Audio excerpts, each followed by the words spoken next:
Le colza est semé en Alsace fin août, début septembre, après une céréale, blé ou orge par exemple, dans des terres labourées ou non labourées, en fonction du type de sol et des pratiques de l'agriculteur. On compte environ 45 graines par mètre carré à semer dans un sol suffisamment humide. Donc ce qui va se passer, c'est qu'on va désherber en général en prélevé. Donc tout de suite après le semis, quoi, quand on a encore de la fraîcheur, quoi. Ce qui est à surveiller à ce moment-là, c'est les limaces. Après tout de suite quand il va lever les altises, on peut avoir des temps traides. Et exceptionnellement, mais on en a de plus en plus, c'est des noctuels, quoi, des vers gris. Donc tout ça, c'est à surveiller tout de suite après le semis.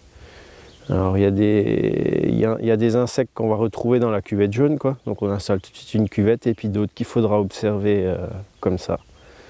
Voilà. Donc en moyenne, ça arrive qu'on fasse un traitement insecticide à l'automne. Ensuite, au printemps, on a de nouveau le charançon de la tige, quoi, qui lui c'est pareil, va aller percer la tige, ça éclatera, ça buissonnera. Pour résumer, il y a encore les méligettes après, quoi. Donc à surveiller. Après, en fonction de l'état de la culture, etc., on a différents seuils d'intervention. On traite ou on ne traite pas, quoi. Celui-là, par exemple, il n'a pas été traité contre les méligettes. Là, le fongicide vient d'être fait, quoi. Donc fongicide, c'est à chute des premières pétales, quoi. Donc il a été fait il y a 3-4 jours, quoi. À l'automne dernier, la CAC a réalisé ses premiers vols de drone pour mesurer la biomasse et déterminer les doses d'azote nécessaires en intraparcellaire. La plante pouvait atteindre à ce moment-là le stade 8 à 12 feuilles. Durant l'hiver, ces feuilles gelées sont tombées au sol et au printemps, elles ont relargué de l'azote qui était pris en compte dans le calcul de la dose à apporter. Alors je tiens dans les mains un drone de chez Airinov.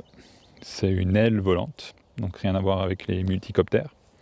Et elle me sert à photographier sur différents spectres les cultures. Donc on photographie les couleurs vertes, les couleurs rouges, les infrarouges et les proches infrarouges. Et avec tous ces clichés, on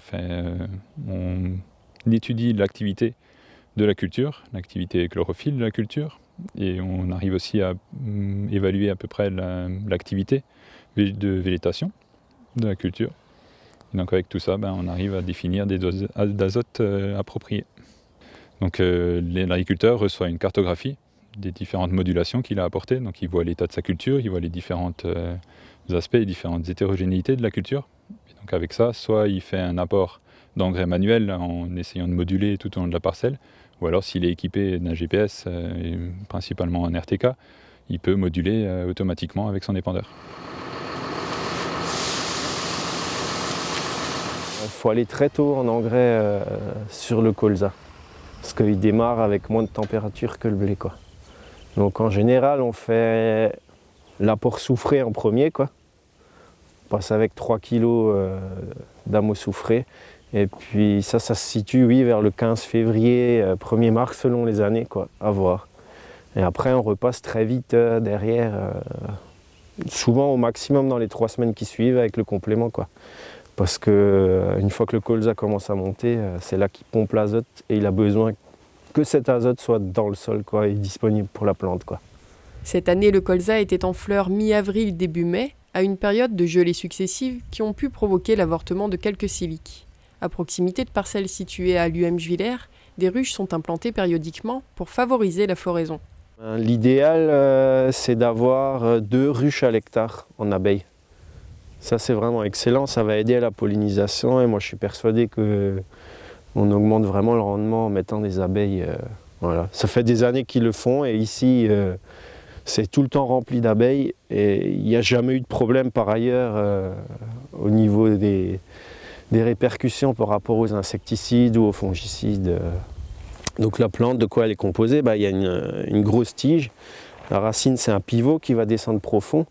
Donc c'est aussi pour ça que c'est une plante qui a sa place dans les sols plus légers, plus difficiles, où on a du mal à faire par exemple des rendements avec du maïs, quoi.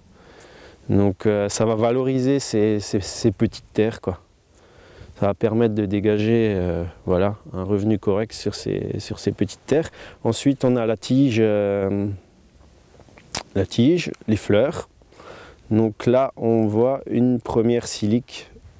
C'est simple, hein. Autour de cette silique il y avait des pétales. Moi je peux en ouvrir une peut-être là. En arracher une, on le voit, voilà. C'est ce qui donne les siliques sous les pétales, quoi. Puis après, elles grandissent. Donc ce qui va être exporté, c'est ces siliques, quoi. Enfin, c'est les graines qui sont dans ces siliques.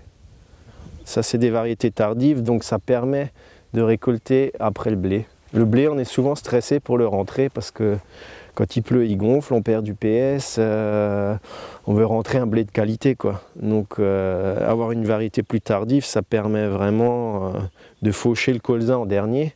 En plus, ces nouvelles variétés au niveau des siliques, elles ne s'ouvrent plus comme les anciennes variétés qu'on avait. Donc elles résistent très bien à l'égrainage, quoi. Il faut vraiment de la grêle pour éclater une silique et que le colza soit par terre, quoi. Une grosse pluie, ça tient. La pluie, le soleil. Et en plus,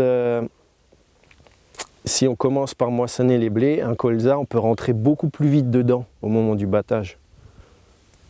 C'est-à-dire le lendemain d'une pluie, un bon soleil, un blé, on doit attendre 1 jour et demi des fois pour pouvoir le moissonner à une humidité correcte, alors qu'un colza, on peut rentrer dedans, quoi.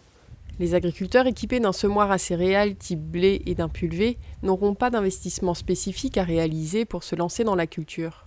Pour la récolte, par contre, une moissonneuse équipée d'une coupe avancée fera gagner des quintaux à l'arrivée. Le GAEC Stoll cultive du colza depuis une vingtaine d'années, en moyenne entre 12 et 15 hectares. Il fait appel à une ETA pour la récolte. On a une surface de 140 hectares, 40 hectares de prairies et puis les 100 hectares de terres labourables. Puis on a une 60aine de vaches laitières et puis leur suite, quoi, donc ça fait 100, 110 bêtes. On a une rotation sur 6 ans. Donc il y a 3 années de maïs, 2 années de maïs céréales et puis 1 année de maïs en silage. Après il y a du blé, du colza et de nouveau du blé. Suivi d'une 6 pans le blé et puis après c'est reparti pour 3 ans de maïs. Donc le plus haut c'était du 50 qu'on est arrivé à faire et puis le plus bas ça devait être du 35. Donc, et puis sinon ça tourne autour des 40, 42, 45, c'est pas mal, quoi. Mais déjà c'est un très bon précédent pour le blé et puis point de vue économique, ça fait déjà 2 ans que c'est la culture qui s'en sort le mieux, quoi.